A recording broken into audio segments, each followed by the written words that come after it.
All right, good evening, Peter. Thanks again for joining us. And we've compared notes. We're all a little bit nervous, but Peter, it's awesome to have you here. And Maija and I have a lot of questions prepared. We're hoping we don't have to ask in order. We're hoping you're just going to speak away to us. But I want to begin.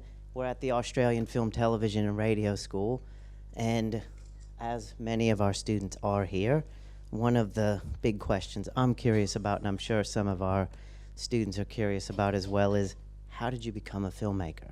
And is it something you always wanted to do or not?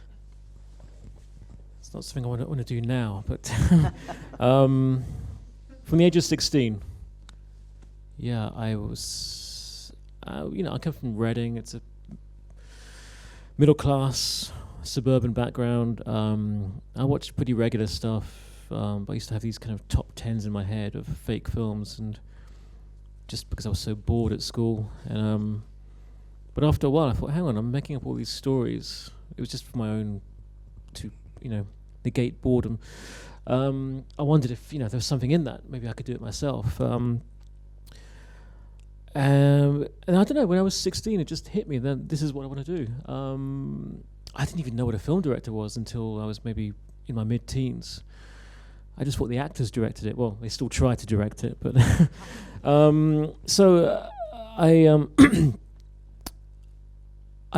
really wanted to do it, but I didn't really have any kind of direction. So for half a year, I was still watching your Tom Cruise films and so on, and then I saw Eraserhead in London. In this rundown cinema called the Scala, which felt like an extension of the film I was watching. So the space in which I watched it in was just as important as the film. And I mean, I still don't understand the film. I completely threw me out, and I fell asleep as well, which kind of added to the intensity, because I think things just going to enter your bloodstream when you fall asleep. So I just completely different. The use of sound, it was expressive use of sound. It was conveying a state of mind. It was all these sounds that other people would try and eliminate that were just brought to the foreground. The sound of the water pipes and so on. So that was the point where I thought, okay, this is the type of film I want to make. But the problem with that is once you know what kind of film you want to make, you're trying to make that film again and again, and you're just ripping off Eraserhead. So it took many years to just unchain myself from that influence, but that opened the door into Fassbinder, Tarkovsky, Herzog, Warhol, especially Warhol. But then I bought my first. Stop me along the way because it's quite long. But so this is 1990, and I bought my first Brown Nitzo Super 8 camera for £15, and just filmed stuff. I didn't make films. I just filmed things. I just got confident with the camera. Then in 1992, I did my own theatre play for an amateur theatre. I did a Super 8 film, like something I could actually put together, which I showed at Melbourne the other week. And then the London Filmmakers Co-op had these open screenings, and I showed stuff there. And eventually, it led on to doing my first 16mm film in 1995 with Holly Woodlawn from Andy Warhol's films, and Nick Zedd, who was part of the Cinema of Transgression. The problem with that was 16mm, it was so expensive back then. I mean, you're so lucky now. You have iPhones. It's just incredible. I mean, we edited on a Steenbeck, a 6-plate Steenbeck, which just cost the earth just to hire.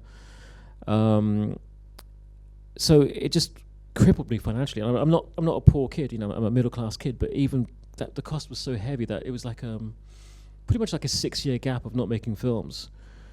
And in that time, I was writing, applying, and so on. But it's just a numbers game. It's you just cannot get to that next level. Rejection. I tried to get into film school. I didn't say this. I tried to get into film school. I'm a film school reject. So this was in 1992. I applied to Reading University Film and Drama Department. National Film School was not on the menu for me because my parents blew all their money sending me to a private school. So that was my luck. It's done, finished. So, because if I went to Reading Film and Drama, I could stay at home. So I wrote an essay on Jack Smith and Stan Brakhage, a very passionate essay. and didn't get in, and I was absolutely heartbroken. And I met someone who did get in, and I asked her, what was your essay on? Oh, it's Kevin Costner. And I was just, I think it was that Kevin Costner sentence that still motivated me through all those difficult years of just, right. Eventually money came back because I had an inheritance. So that was in the early 2000s. So I made my first film on €30,000. I should add, only shot it and edited it. So that was the misleading thing, because films like Small Time by Shane Meadows or El Mariachi by Rodriguez, the press would always emphasize how little it cost, but ignoring the post-production costs, because it just sounded, more glamorous that way. But it's very, very misleading, because the post-production is what kills you. So the post-production was double what it cost to shoot. That took, 2.5 years to get from 17 days of shooting in Transylvania to post-production to having it finished. But we were incredibly lucky. A sales agent saw the film, liked it enough to, send it to Berlin. They put us into competition. And then it got remarkably, I'd say scarily easy after that. Now it's difficult again. I think I had two sweet spot moments with my second and third films of it being just like a walk in the park to get them funded. And now, mid-career, it's that awful other phase of, oh God, here we go again. So yeah. So what are some of the differences in terms of why you found it easier to get funding for the second and third films as opposed to now? Probably guilt. I think The Guardian did a good job of that, because they used it as an excuse to slag off the UK Film Council for not supporting me. So I think they just felt guilty, but it's not true, because I never actually applied to them. I applied to other people like British, but all my applications were before they were set up, like British Screen, the BFI, Southern Arts, 10 by 10. That was a big film scheme back then, where you could do 10-minute films and show them on BBC Two. So Lynn Ramsey came from that as well. But yeah, once they know someone exists, and especially being in Berlin, we got into competition, we got distribution. It was just remarkably easy. You could just walk in, and I was writing all these years, so it's not as if I didn't have scripts I could show. So it was like 2 years, I think, to finance, which is really quick. Then my other film was 2 years. Normally it's like 7 years and counting. That's the normal wait to get something funded. But yeah, no, it's just, I guess anyone who's new, there's some people are gossiping about it. They want to kind of get in on it, and now I'm not so new anymore. I'm a bit haggard. There's other new people around the corner, which is fair enough, of course. I'm not going to begrudge them. But yeah, youth. Is it your full-time profession now?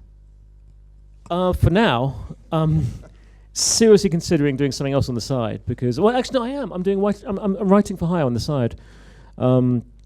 I can't really make ends meet making films, so writing for hire is a really good way of doing it. You're still involved in the industry. I like writing. I like the lifestyle as well. I would do adverts if I could, but I don't know how it is here, but it's insanely competitive in the UK. TV, I would do TV, but they kind of written me off as this weirdo, so I don't get those jobs, which is a real shame, because I wouldn't. Well, I did this thing for Björk a few years ago when I did a concept film for her, and it's her vision. You do what she wants, and she was never militant about it. But even if she was militant, I would do what she wants. It's her. When it's someone's baby, it should be. So when it's my stuff, I think people should do what I want. And when I'm a jobbing director for TV, I would, if the camera stayed on a tripod the whole episode, I would do that.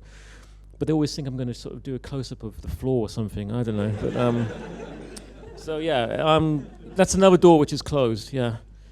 What about show running? Have you considered show running before? I have, but yeah, nothing's really come up.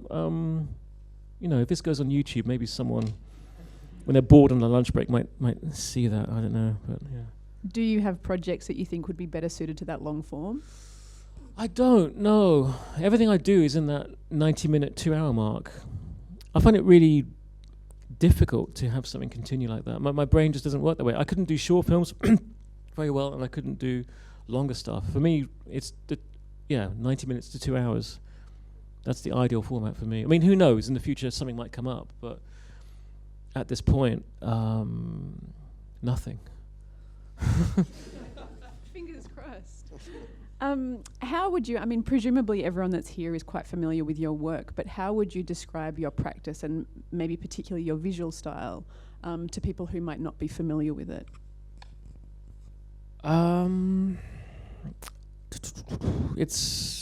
I guess it's personal filmmaking in the sense that anything is personal when it's written by the same person as who directs it. I guess, I mean, for me, it's kind of hard because they're all quite different, and it's hard to step outside the films. I think without even trying, you just have your own style. It's you're not even aware of it. I think now, after the fourth film, you're aware of certain habits. But no, it's a really. I mean, it's just very difficult to answer. I'm afraid.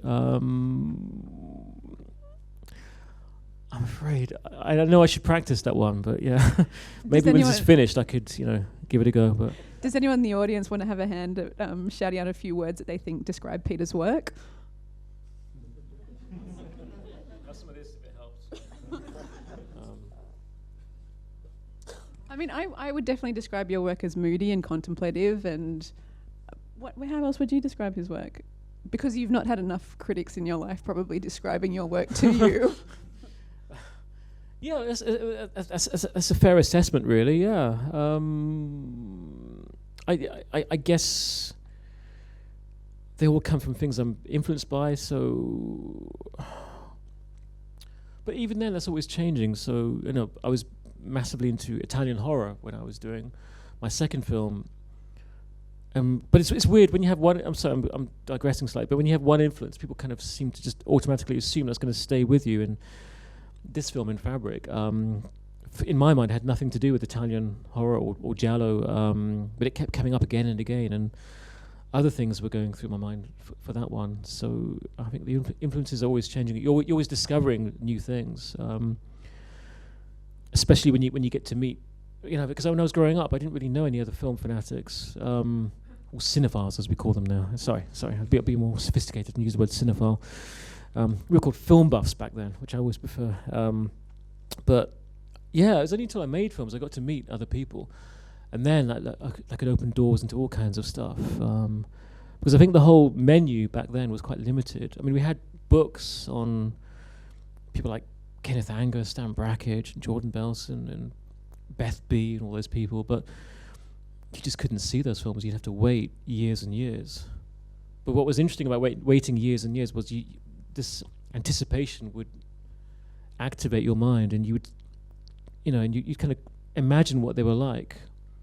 So it's great now with YouTube, especially if you don't have the money to go to a big city and see retrospectives, or you live, far away. It's great to see, like a Beth B film, but that instantaneous nature kind of kills the mind somewhat in terms of imagining something, and so anticipation was a huge part of becoming a filmmaker. I mean, well, to follow up, because obviously from what I've read and from what you can see in your films, you do seem to be a huge cinephile. Do you have a strict regime, or are you just kind of anything I come across, or do you have a pattern to how you go about discovering new content? Not really, no. It just varies, I watch pornography one day, I watch Greek comedy the next. I mean, seriously, some of the best cinema is in pornography. If you ignore the money shots, and like Bijou by Wakefield Pool, it's psychedelic gay porn, and it's just remarkable. And it's interesting, because starting off in the 90s, there was a pantheon, and there still is a pantheon. So Bergman and Fassbinder, they were at the top. The National Film Theatre, as it was called back then, would show those. Italian horror was on the trash heap, and now, of course, it's high up because of Mr. Luca in his film. So I'm waiting for pornography to get to that. Maybe he'll do a remake of Bijou. I don't know, but I always enjoyed films which were seen as disreputable. There was always, okay, this is interesting. Let's look for the trash. You know, I think part of a filmmaker's job is to be a bit like a vulture, a bit of, you know, a scavenger, to find things that people would turn their noses up at. So I think you can find great filmmaking anywhere. I mean, I bought a Greek comedy in Melbourne, one of his 80s musicals, which again would just be completely sniffed at. But I'm going to look at that when I get back, and I might find something I can steal. But yeah, I mean, when I started, it was what I read. So it was, you know, I bought cult movies by Danny Peary, and so yeah, it was the classic one of, you know, Tarkovsky, Bergman. But you know, you'd buy a book on Tarkovsky by Mark Lefanu, then you read about Parajanov, so you'd watch Parajanov. But no, it was never anything regimented. It was just whatever you find, and yeah, if one film works, you know, then you'll see another film by that director. It's quite rare I see films by. It depends on the director. I mean, I could never see everything by Jez Franco.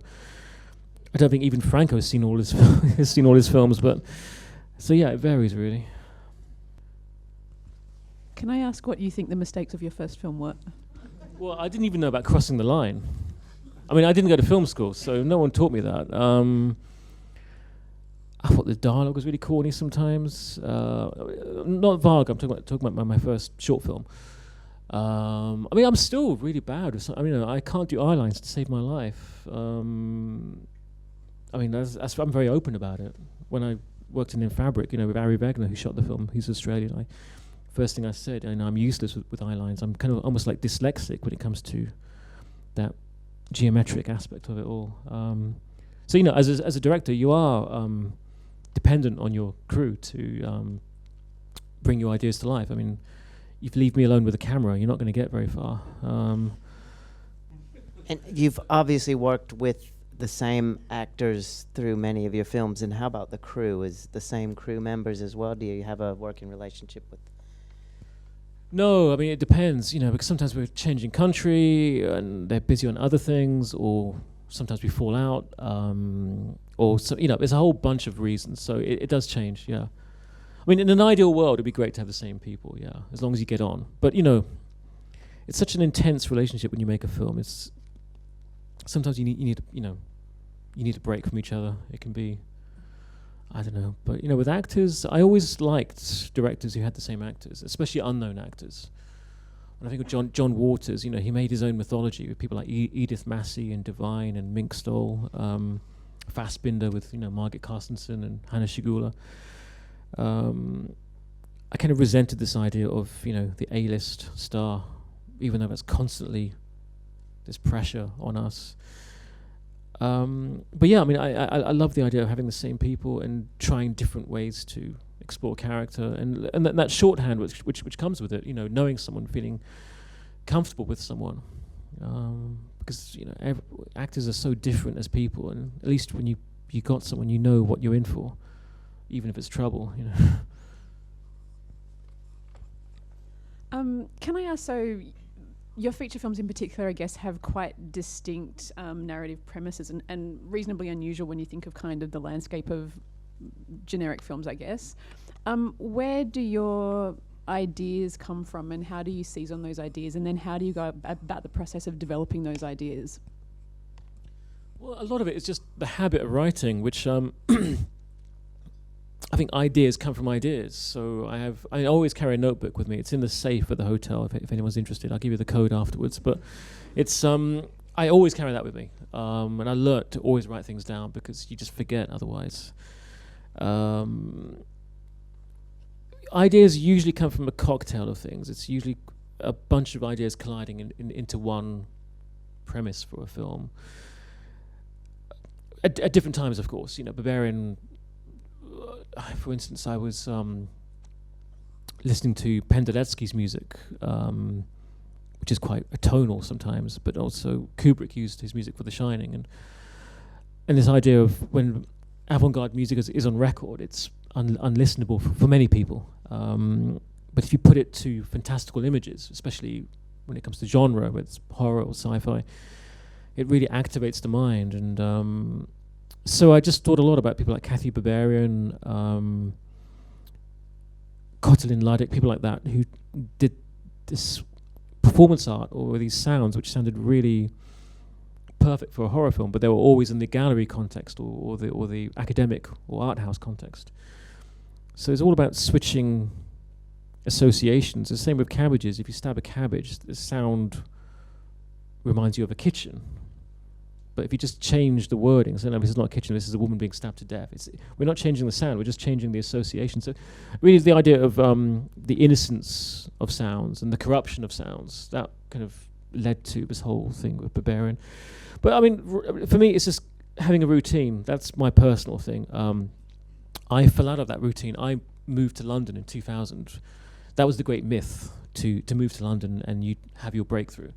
As we were all led to believe that, but it was bullshit because you just come out with loads of debt because the rent is so high. It's even more so now. I didn't get anywhere. I mean, I had a day job. I had a very, very good day job, but it was not in film. And you're so bored at work that you want to go out in the evening, have fun. So you watch a film, you go to a gig, and then you don't get any work done. So I had 2 years. Actually, London pushed me back because I fell out of practice. Because in the 90s, I was always writing because I lived at home with my parents. So I didn't have to worry about the rent then. And I think it took years to get back into it. Once you fall out of that thing, it's very hard to generate ideas. And what I find now, I'm kind of full of ideas, which sounds very arrogant, but it's just, it's true. And I think what generates those ideas is it's like language. When you know one language, you have the skill set to just quickly work out how to do another language. And it's kind of like with writing, really, because you always have these splinter ideas that can go into something new. So again, it's just routine. I have a very 9-to-5 routine of I have an office, I rent, I go there. But until recently there was no Wi-Fi, but I got smartphones, and I'm always reading, what's in the news, which is distracting me. But originally the plan was no Wi-Fi, no fridge, because that's always a temptation. Just a desk and work, get on with it, force myself into it. But yeah, ideas just come from that habit, really. So, as you were talking about sound, I thought about the Sonic Catering Band, which I have listened to, which, if members of the audience don't know, Peter's a part of a group who's released 2 albums. Can you say something about the Sonic Catering Band? Well, that was something to do in between making films. So after my first short film in the mid-90s, I realized there was no money to do another film. But I wanted to do something. I wanted to keep active. So in a way, the band... the editing of the sounds was a way of keeping alive the idea of making films, how we layered things, how we put things together, the juxtapositions. And it's almost like a rehearsal for KATALIN VARGA in a way, this kind of, it was more like sound design. It wasn't music. We rarely had rhythm or anything like this. It was just cooking meals and recording the sound and treating those raw sounds that we documented the same way we treat cooking a meal. But yeah, we did it for quite a few years. It was just to keep out of mischief in between films. But that led to, I guess, like a social life within music, where I got to know people like Stephen Stapleton from Nurse with Wound, whose music is in all my films. I got to hear many other pieces of music which inspired my films. So again, it was a creative thing, but it was a social thing that I got to meet like-minded people. And in terms of, you talked about writing gigs that you've taken to make money in between films as well. Is that the radio plays that you've done? Is that a part of the gigs that you've taken outside of your filmmaking? Not How did those come quite, because it doesn't pay. It pays all right, but it's no. The radio was. I just enjoy doing it. It's just I always enjoyed people who did side projects and smaller things, and it was just a chance to try ideas that maybe I couldn't do in a film. No, I really got into it, actually. I've done 4 radio plays, and it's a chance to practice. For me, it's practice. This is why I would never turn down a commercial or a TV thing, because it could be the most boring TV show in the world, but you're practicing. You're earning money. You know, in this industry, I don't know how it is in Australia, but in Britain, you know, they love to call you, you know, all kinds of names if you take a commercial job or even an interview for a commercial job. And I just agree with all those names, really. That's the only way to deal with it. Yeah, I am a sellout. Of course I am. But I have no problem with that. I mean, we've got to live. It's such a bourgeois thing to say you're a sellout, because the ones who usually call you that are, you know, they've got their mortgage paid off and so on. And so I think it's really important for directors to not feel inhibited. I think we're so intimidated by other people about being pure. And I think it's a great thing to do, you know, a TV show and learn something, learn how to work with actors, you know, learn new angles and so on. But yeah, radio was similar. You know, I got to work with actors more. It's, you know, you can never get enough practice there.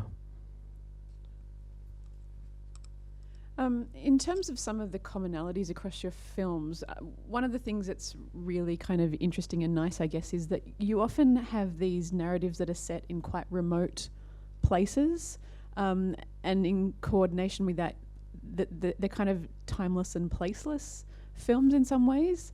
Particularly across, I would say, as much as there may be sort of a 70s aesthetic or something, across Berberian, KATALIN VARGA, and Duke of Burgundy, the kind of narratives occur at a slight remove from the rest of society, I guess. Is there an appeal for you in focusing on narratives that sit outside of, I guess, a sort of real world society or something? Less research involved, that's for sure. But no, it's yeah, I guess I'm drawn to that. I suppose I'm drawn to stories which haven't had enough exposure or haven't been told. I'm trying to find something that can connect with an audience, you know, with the Duke of Burgundy. So I wanted to make a film about water sports, about, you know, someone who loves to drink her lover's wee, and which again, you see those reactions. That's the reaction I want. So thank you for that.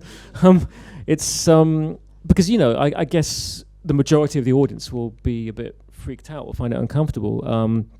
But then that's when you can start working on it. Say, right, how can I connect this confrontational aspect or this alienating aspect with an audience? So I guess you're setting yourself like a task in a way. And again, Berberian, I remember when I said to this, actually a sound mixer, I'm going to make a film. It's going to be all set in a sound studio. And even he said, no one would want to see that. It sounds boring as hell. And again, that was music to my ears. You know, when someone says that, within Fabric, I said I'm going to make a film at the January sales, and someone just rolled their eyes at me. But that's exciting, you know. You think, right, you know, that's you have the chance to win someone over. But yeah, I mean, I guess I loved artifice, really. I mean, that really, I think that answers your question. This slight remove. I mean, not to be ironic, but in a way to have the opposite effect. I think when you have these hopefully relatable emotions coming through a very artificial construct, but I think it's like a counterpoint. I think it hits you more when it comes, because you don't really expect it, because it's in this kind of fake world, and if something true hits you within that, I think the contrast between that and the plasticity of it all, it somehow, I think it has a greater impact. But I always loved that as a fan in film. I loved, you know, Powell and Pressburger, Lotte Reiniger, you know, her silhouette films, Kenneth Anger. So again, for me, artifice doesn't have to be art, or, you know, there can be some rawness to it somehow. And also then sort of following on from that, I guess you also seem to embrace at times devices that might confuse or sort of confound audiences' expectations. So in Berberian, we're talking earlier about how often you cut from the studio to the apartment, but in a way that isn't clearly signalled for the audience. Or there are moments... So I regret doing that, but yeah. Well, I think it's quite interesting though. And then in Duke of Burgundy, there's a great scene, and this is one of my all-time favourite moments in film history, where you pan across the audience and just smattered throughout the audience, mannequins in kind of 50s frocks, but nothing's ever made of that. And you do it 3 times in the course of the film. But it's enough just to really unnerve the audience and kind of question, like, what is happening in this scene? And yeah, is that kind of play with surrealism, but also are you interested in putting audiences on edge and having them unclear about motivations or what's happening at times? Is that kind of destabilization something that appeals to you? I guess you'd be pleased to know the mannequins cost more than extras. It says everything about the film industry, really. But I mean, yes and no, because Berberian, I never wanted the audience to believe. Some people thought the apartment was above the studio because it was so seamless. So that's actually the opposite. I was hoping the audience would get it, that it's just an edit. It's just a flashy edit, which I copied from the Maija Howe film, the cremator. You had this wonderful thing where this thing you're holding, there's a wide shot of you, there's a close-up of that, then the next wide shot is you in a different space. I just love that sense of disorientation. So, but yeah, I guess that's a feeling of being disorientated, but at the same time knowing it's a different space. So it's a tricky one. I mean, I guess I try to make films.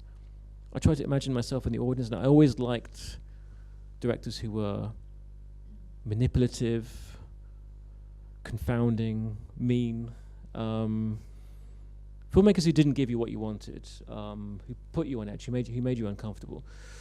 Not didactic filmmakers. I don't like didactic filmmakers, and I can name all night. I can name didactic filmmakers, but so really, yeah. I guess you're playing the audience. You're playing a game with them, and that's part of the thrill.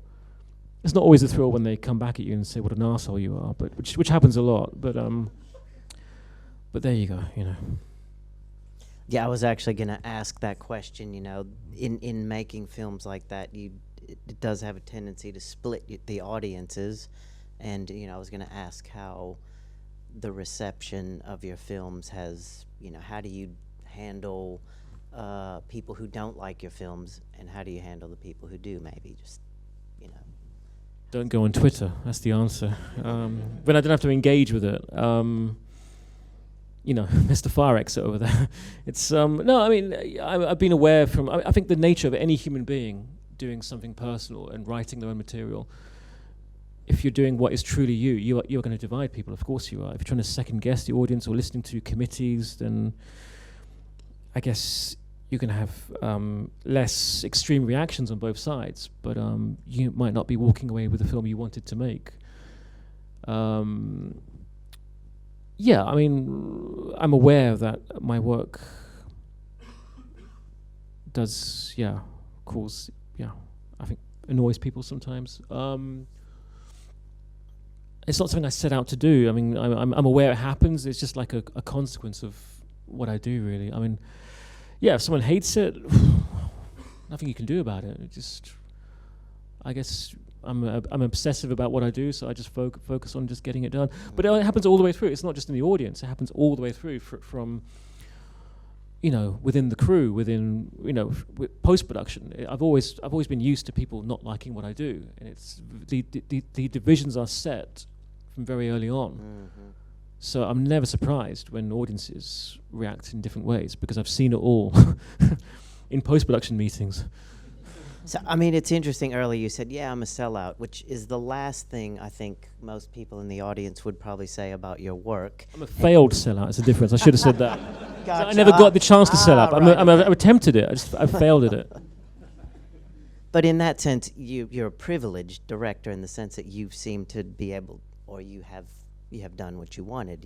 You've expressed a unique vision in cinema, which I think isn't the norm.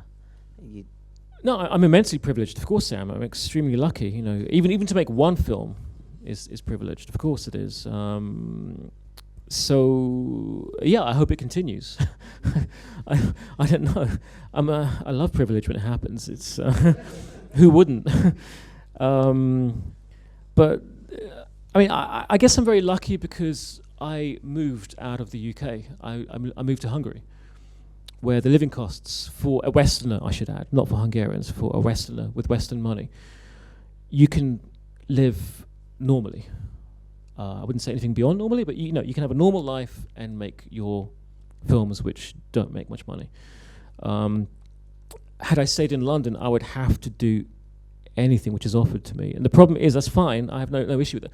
The problem is getting those jobs. If you don't get them, and it's terrifying. I mean, I know filmmakers who just are absolutely terrified of missing out on their rent, and to live with that stress. It's stressful enough anyway, but to have the added stress of a landlord threatening to evict you, I just thought I don't need that. I'd just rather live in a country which I can afford to live in. I mean, with Brexit, that might change. I mean, I don't know, I might end up back in London, but so I was aware that to get that privilege, I'd have to do certain tactical things to achieve it. Because I think the reality, I think, I might be wrong, is there might be a very small percentage of filmmakers who can do these films with funding and so on, but I think the vast majority either they live somewhere cheaper or they're rich anyway. So yeah, no, it's very tough. I mean, we were talking earlier about people in New York, the people we knew, like Taylor Mead and Nick Zed. Alice Wittgenstein, she was a great filmmaker. She gave filmmaking up, really. She just had enough. Taylor Mead was he was almost destitute, so there was a huge price to pay for doing what you're obsessed with.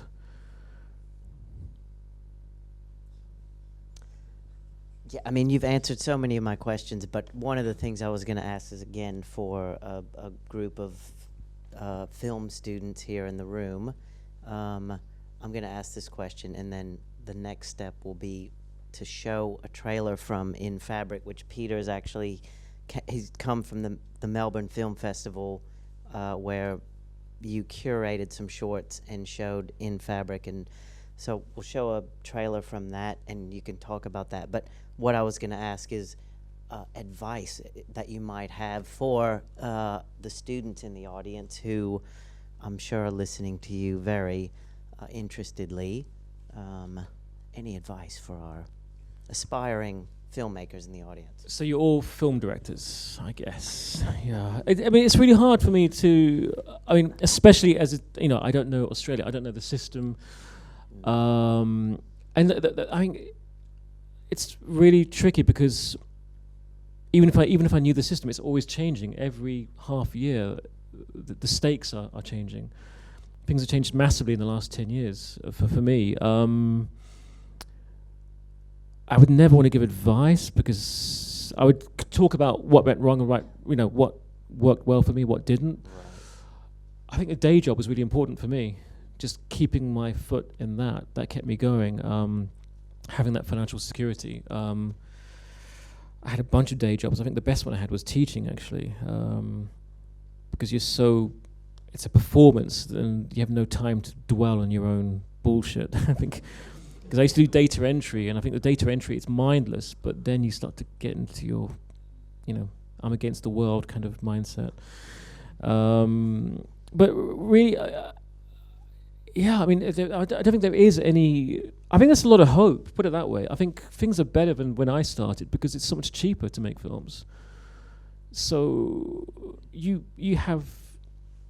I know film is labor intensive, so you can't make shortcuts with that, and I don't think you should make shortcuts. I think it's very important to pay everyone, but I mean, just keep making stuff. I mean, that's what you'll do anyway. It's not as if you need me to tell you that. I think the only thing I would say is just don't take it personally when you get rejected. It happens to all of us. Even happens to Mike Lee, believe it or not. So I think it's part of the process, and I mean, my job is to be rejected all the time by festivals, by financiers, by actors, and you just learn very quickly not to take it personally. It's fine. I mean, actors I know reject my work, and we're still friends. I mean, as long as the rejection is, so I think it's kind of just. Because you can easily, I think in the early days I got very dissuaded by that, and then you realize it's just the way it is, and it's not personal, and it's not. No one's questioning your talent just because they reject you. There are like 1,000 reasons why this happens. I mean, Cannes reject all my films. I will still apply to Cannes with my next film, if I make one. So it's really just having that. I think the advice I would have is just to have that belief in yourself, to not let things get you off course, because I know we're all quite sensitive souls as filmmakers, and it's easy to kind of take things to heart. And but I have no advice or pill in terms of how to get something funded, I'm afraid. I would use it if I could, but... No, that's excellent. I think you have been addressing probably some of the questions that students may have had through your talk and addressing some of the issues, as well as one of the questions that Maija wanted to ask around failure. Am I right? Yeah, it was going to be the concluding question for me. We have, with the MA students, we do a thing called the failure CV, based on professors who've been doing this over the last few years to try and make public your failures. So precisely, you don't feel sort of demoralized when you encounter failure. And particularly in this industry, you will encounter failure again and again. But you've spoken at length tonight about what you consider to be some of your failures. So it's been quite a productive conversation from that standpoint. No, and I guess because the only other thing is, what do you learn from those failures? But in this instance, it's keep going despite the failure. Yeah, I would say that. I mean, there is a shame in the industry, of course. I mean, there's so many filmmakers who get rejected from Cannes, and they can never admit it. I remember meeting one filmmaker, and we both had films that, which were going to go into Cannes, and I told him I got rejected, and I could see his teeth chattering. Shall I say it? Shall I not say it? And he just changed the subject. And then I saw a press release later on saying, his film wasn't ready for Cannes. It's like, yeah, right, come on. So whenever someone says it wasn't ready for Cannes, you know exactly what that means. What's the big deal? I mean, we're all human beings. You get rejected, so what? I don't think there's anything to be ashamed of. Sometimes I can't talk about rejection because it maybe implicates a certain actor or whatever. They don't want it to be known that they reject everyone. So they can stay as the yes people. But no, I think failure is. I think without failure, it must be kind of weird. I think you become a bit entitled. No, I mean, obviously, if I could go back in time, I wouldn't have had that long between my first Super 8 in 1992 and 2009. I would have shortened that time dramatically. But again, when I was doing all those jobs, I used to get very resentful.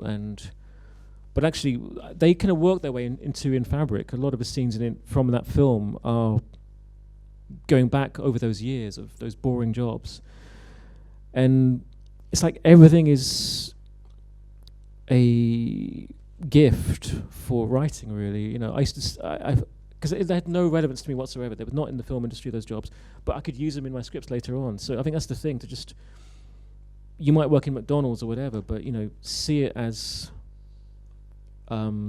experience for something you're writing. I remember meeting a film school graduate, and she was complaining she couldn't get a job. And what she really meant was she couldn't get a job in the industry. It's like, well, there are 1,000 jobs you could get. So I think you shouldn't close yourself off. I think the harder thing is when you get older, and now as a filmmaker, I couldn't go back to those jobs because I tried it 10 years ago after Varga collapsed, and you have a huge gap in your CV, and you can only lie so much. And because I know not to put film in there because they always think you're going to jump ship. So I try to, I worked in this shoe shop here, that was a lie. I worked in this, place here, and so yeah. If you want to get a job, now's the time to get it, fresh out of university, because it gets harder and harder the older you get. Would you ever consider teaching film?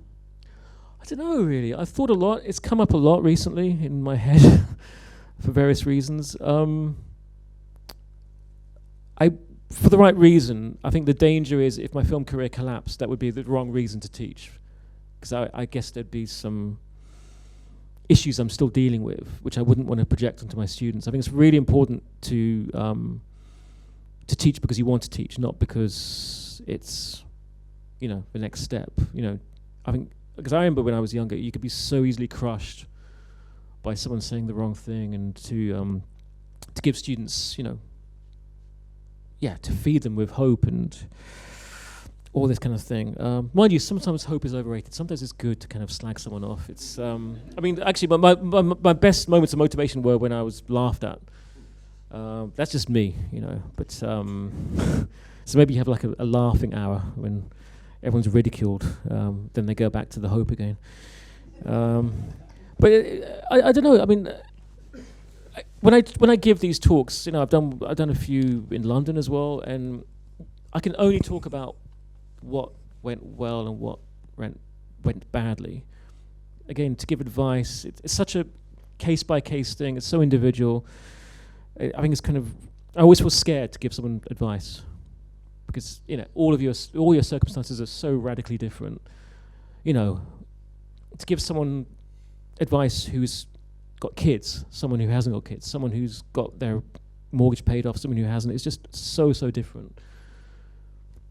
So yeah, So just one final question before we go to the audience for some questions. You said that your latest film, In Fabric, is about the January sales. Can you say more about the film and for those of us who haven't seen it yet? Well, it's a dress which is cursed. And it's got, I can't remember, 60 or 70% off, I should know. And it travels from person to person. Yeah, I mean, for me, it's about, I guess, shopping when I was a kid, being dragged to the shops, and that childhood's perspective of these places which were very strange, theatrical spaces. And when you're a kid, you know, you see the dumbwaiter over there, but you don't know where it leads to. So it's just trying to put myself back in that mindset. I mean, really what I wanted to do was, you know, like an M.R. James ghost story, but instead of the misty beach or, you know, the haunted house, have pick the most prosaic space possible, which is the high street, and look for the unfamiliar within that. You know, the sound of the high street, which is like it can feel haunted sometimes, especially when you know it's dying. And so yeah, I guess I never really pitched it. I'm very lucky because I just had a finished script and an actor attached to it. I had Marianne Jean-Baptiste, because I had another film I was developing with the BFI, which meant I couldn't give them anything else. That film collapsed, by which point I already had the script and Marianne attached. So I find pitching really, really difficult. And actually, just quickly, treatments. I can't write treatments. I don't know about you, but I write a script, then I write the treatment based on the script, and I pretend I haven't written the script so I can get their money.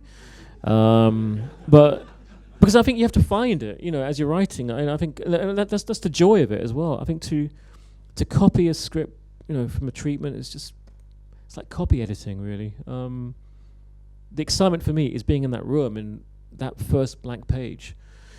And it is a journey, you know, you really are living through the film, and you don't know what your characters are going to get up to. And to know what they're going to do and write it to that, it's just kind of, it's all right, I suppose. And I've had worse jobs, but it's not the ideal job, put it that way. Yeah.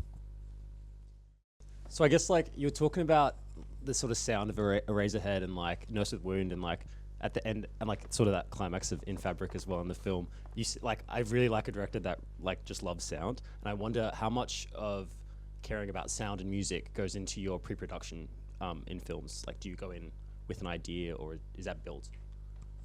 It depends. With this one, I asked Tim Gain from Cavern of Antimatter to write some demos for a film, which I had no idea what it was going to be. So I didn't even know I was going to write this film. I think the danger is when I write, I listen to music to get me in the mood, and then I become very glued to that music, which makes a lot of trouble later on for the composers. And I think it's really, really unhealthy, actually. So I really wanted to kind of unglue myself and just get something fresh, and I could find ideas from that. So that was very early on. And I try to give musicians as much freedom as possible.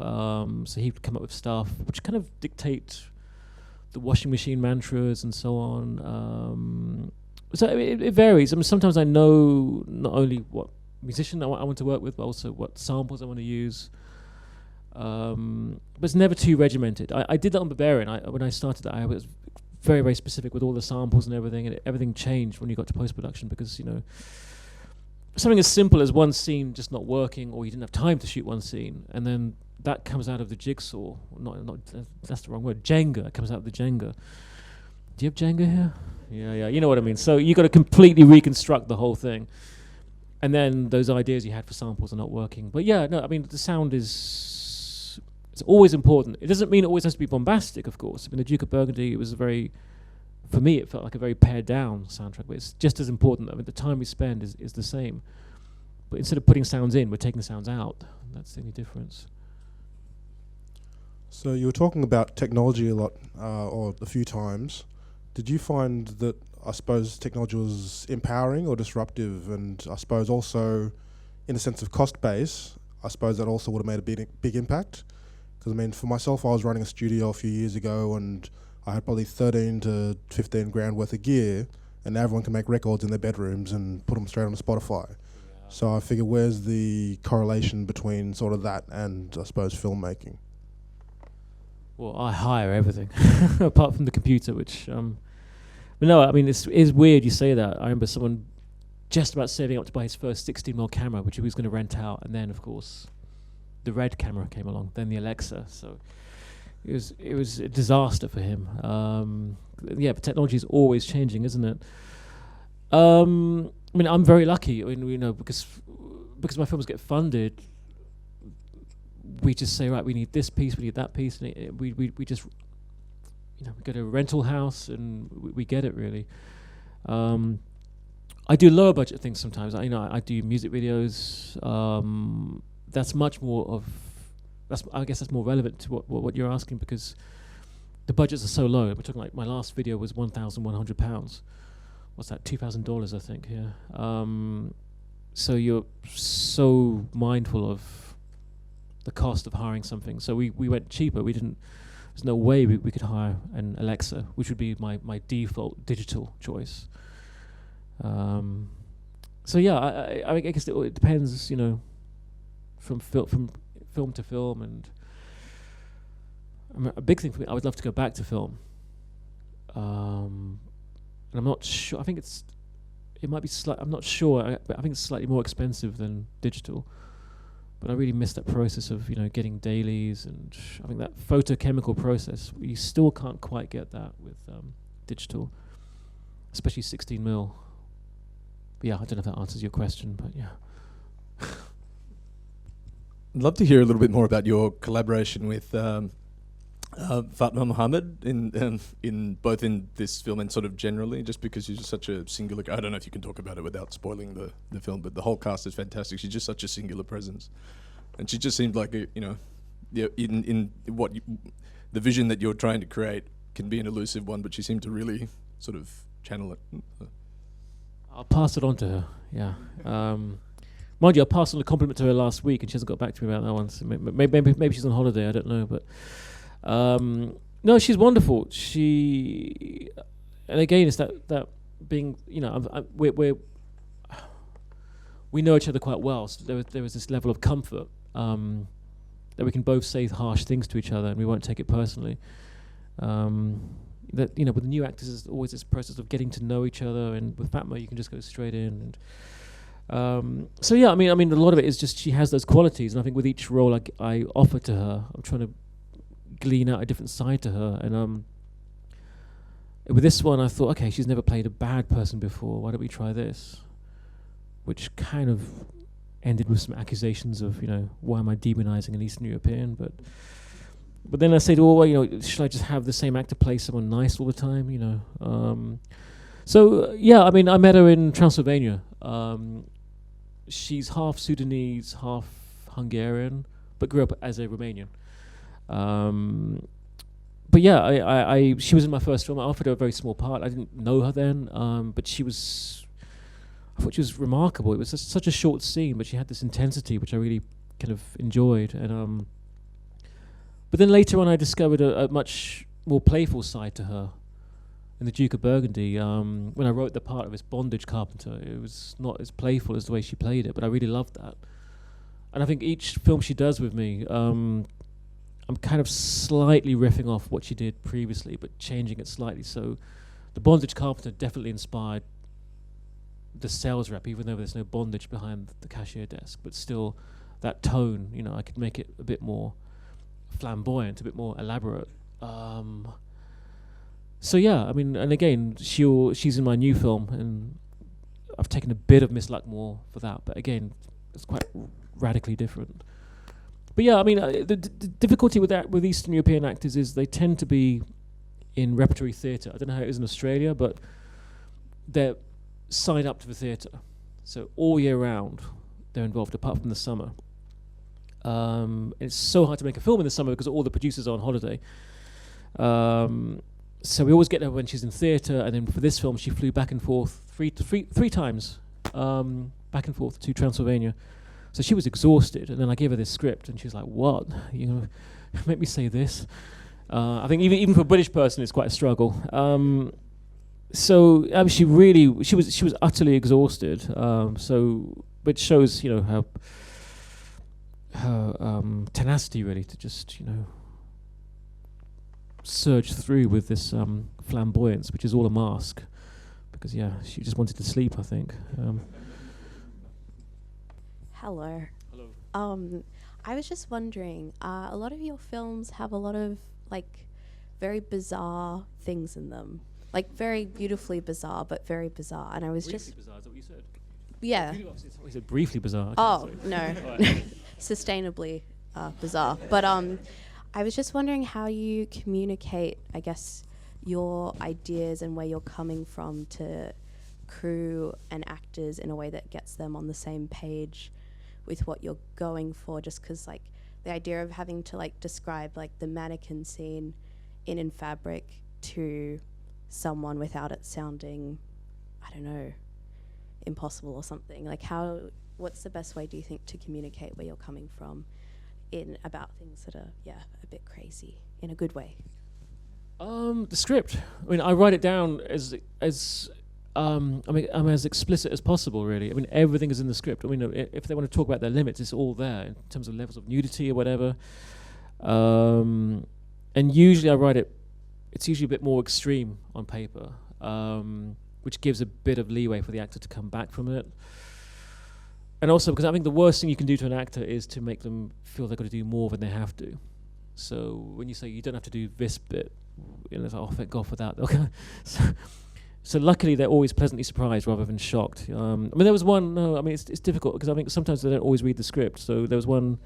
It wasn't an actor. It was actually an extra who hadn't read a scene, which other intense stuff was going on, and they were a bit freaked out. It's like, please read the script. I mean, it's that was a lesson for me as well, to not assume everyone has read everything in the script and to just say everything up front.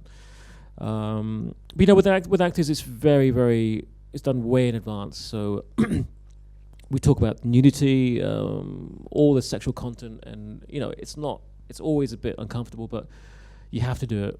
You know, get the boundaries worked out. Then you just do it. Really, I mean, you know, it's everyone knows what's involved. But you know, I think with financiers, sometimes, you know, they read it and it seems a bit extreme. But then I think on film, it's usually, for some reason, on paper it always reads harder than it is on film.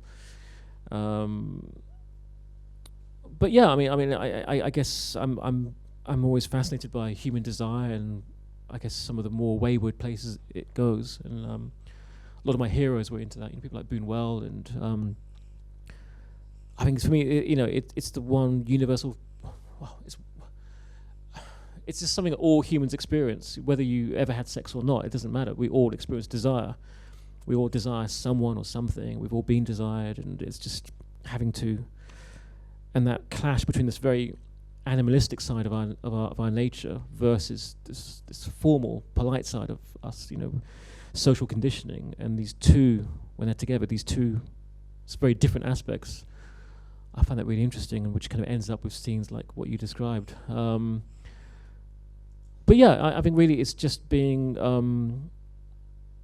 laying out everything in advance as much as possible, and I think it gets easier with each film because everyone knows what to expect.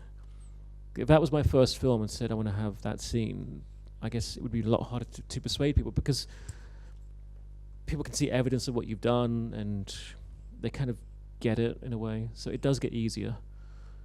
I mean, actually, someone said to me with my new film, she said, if I didn't know it was you, I wouldn't do it.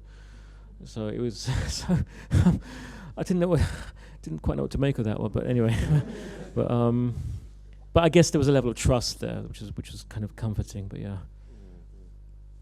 While we're waiting for the next question, can you talk about your new film project as well? Well, there are three. The one I just described, where this person said she wouldn't do it, was about to happen. We were going to shoot it now. so I had this offer for Melbourne, and I cancelled it, and then the film collapsed, and then I came crying back to Melbourne, saying, "Can you still, can you get me on a plane, please?" So no, that one I've been sort of sworn to secrecy on that one, which is a bit annoying because no, I wouldn't even start on that film actually. It's an endless source of angst. It's probably the most irritating film I've ever worked on actually. And that's saying a lot. So I've been working on a kids film as well. No, seriously, I mean 100%.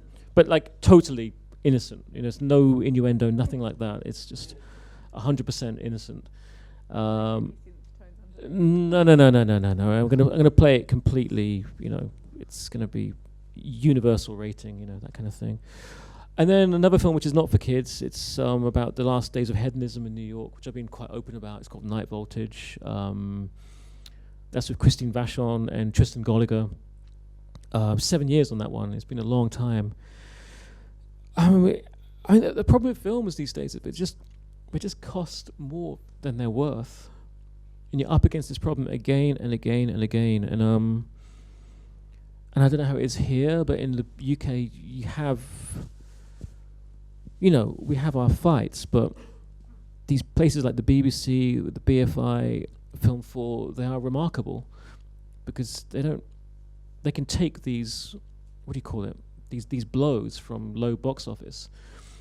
So yeah, I mean, as much as you fight with them, they're still supporting filmmakers who write their own material. So yeah, I mean, I still think they've been incredible. They support new filmmakers as well. They don't just stick with the same ones. But beyond that, it's very, very difficult because people want their money back. And I haven't really mastered I haven't navigated that, how that works. Well, I know how it works, they want their money back, but how to make something, which probably goes back to casting. It's, you hit a brick wall and it's cast, get an A-lister, which is fine if that A-lister is right for that role, but sometimes they miscast, or there's such a huge dance involved in getting that person. It can really derail the whole film. I know good cases and I know bad cases. I know good cases where this actor, who's an A-list actor, loved a film by so and so, and it worked really well. There are other cases which have just been a disaster. The actor's not right, and what was the question? I forgot. I don't know. Well, sorry. Hi, quick question. I've been really curious about the film in BERBERIAN Sound Studio, the film that is at the center of the film. Do you know the ending of the film yourself? Like, was that a script or something that had been floating around and you were like, oh, and you put that in? Or did you just leave it open-ended intentionally to yourself for that reason? It's not a script that existed, no. I mean, I wrote it parallel to BERBERIAN. I mean, when I was writing BERBERIAN. It's a Suspiria knockoff. And now Suspiria's kind of, it's done, isn't it? So we'll never make it into a film. I mean, it's a difficult one because obviously Toby Jones's character enters that film, so there's a lot of, too many rabbit holes to kind of find a coherent ending. But I think there is an ending in there somewhere. But yeah, maybe with Toby Jones actually. But yeah. Okay, we've got time for one more.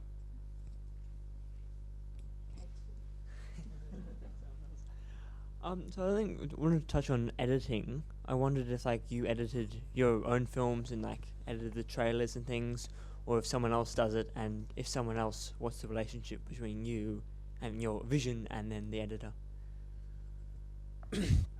I pretty much don't edit at all. I did my very first Super 8 stuff. I even counted, 18 frames a second. I'd count the frames to the music. It was just very laborious. But no, I don't have that skill, really. I'm always there. So, I enjoy the process of sitting with someone. And again, it depends. It's scene by scene, really. You just go through what is needed. And I think a lot of the time you just know instinctively. The hardest thing is when something just did not work, for whatever reason. It's that Django syndrome again. That's when it gets tricky. And then you know, the two issues. One is the editing within the scene, and then the wider structure. Because my first film was pretty much, it followed the script apart from the beginning. We took the middle out and put it at the beginning. But the other films have been fairly juggled around, actually, just to find. But you know, I don't believe in this idea of throwing the script in the bin. I know some people subscribe to that. You know, they very strongly think, you know, you have to have a different way of doing it, but not if the script is working. You know, but yeah, if the script is not working, then of course. But yeah, I mean, I tend to work with the same person, Maija Howe, Hungarian editor. And I think a lot of editing is also finding someone you're comfortable with, someone you can just sit there eating a bag of crisps and not annoying them. Because, you know, it's months, isn't it, sitting in the same room together. It's an incredibly intimate relationship. But yeah, I mean, I would have to go, you know, pick a specific scene. But really what we do, we go through the rushes, go page by page, you know, from the script editor and... not script editor, sorry, the continuity person, you know, go for the slates and just pick what is good about each scene. And very rarely it's just one whole scene, one whole take. It will just be one line here, one look there, and we kind of. So sometimes the way it's pasted together is just purely because of the best takes, not because it means something particularly. So it just varies. I mean, the easiest scenes to edit are the ones like the scene you mentioned with the mannequin, which is like a ritualistic thing where it's purely about the energy of the scene and nothing about information, nothing about did they get that dialogue right. So they're my favorite scenes to edit, you know, because you can find this, it's like a pure intensity, which is not corrupted by circumstance usually.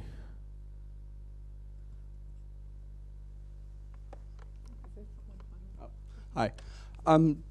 Just really quick, what's your thoughts on streaming services? Like, are they any easier to develop, like more risky projects for, or is it exactly the same as film? And if so, have you considered a career in pornography? Well, the first film I worked on was actually pornography. So I was an assistant. So yeah, I've done it before. Put it that way. What was it called? Well, it was originally called. Originally it was called Gang of Foreskins. I'm serious. It's called Skinflick. It's by Bruce LeBruce. That was 1998. I worked on that. So streaming, I'm very mixed up. In terms of the audience, it's amazing, isn't it? Because again, not everyone lives in a city. Not everyone can afford the cinema. So to someone who lives far away to watch a God Hour film or whatever, it's incredible. It's really empowering. It's in terms of us as filmmakers, it's too early to tell really. As with everything, you'd want a happy balance. You'd want streaming and you'd want DVDs. You'd want cinema. In terms of making films, I've just been rejected by. I don't need to tell you the name of the company. I'm not going to say it, but I got rejected by a streamer for one of my films. Again, there's huge competition to get in with those companies. You know, everyone wants to work for those. Everyone slags them off, but everyone wants to secretly work for those companies. Because I hear they give you a lot of freedom. I mean, Refn, he's done. I haven't seen his new thing for Amazon, but it's supposed to be amazing. Roma, again, which I haven't seen. It's like amazing. Just to have that level of freedom, I think a lot of private financiers just wouldn't tolerate that.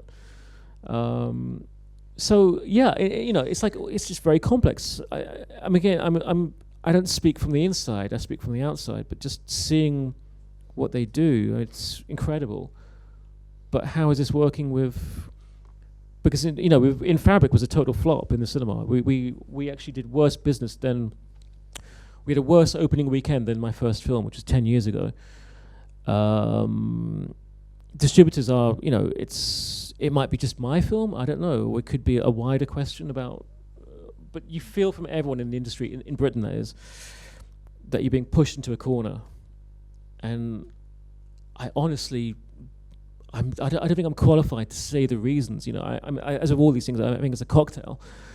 And I think streaming might be within that cocktail. Illegal downloading might be in there, or just a general. I honestly don't know, but it's definitely, in terms of what I want, I would love to have options, you know, because not all of us, I don't like, most of the time I watch films, I'm on the move. I'm on a train or whatever, and I don't want to have that circle going around. It's just kind of reconfiguring, you know, the Wi-Fi in the train. That's when I get a portable DVD player out and put my headphones on and watch something. I like to have the security of having a rare film and knowing I have it, rather than having a streaming service just take it off their library. But yeah, I guess it's an ongoing question. But I'm not against streaming as such, no. And I think Netflix have done great things. I'm sure they'll continue to do so. And again, it's just finding this balance, which I don't know. I'd love to hear your thoughts if we have time. But I mean, you know, seriously. I mean, I'm old, so what do you think? Because I haven't grown up with it. You have. I haven't. I think it's just harder to take risks on films these days because they're so expensive, I suppose. That'd be my thinking. Like tickets. I think a lot of people will sort of wait for it to go on a streaming service. Right, yeah. I mean, it's true. I mean, the cinema is, in London, it's like £12. You can buy a DVD for, you know, half the price of that sometimes. Yeah. Streaming wins then. Yeah. All right. Well, I want to say a big thank you to Peter Strickland from myself and the audience. And please, a round of applause for Peter Strickland. Thank you. Thanks so much. Thank you. Thanks.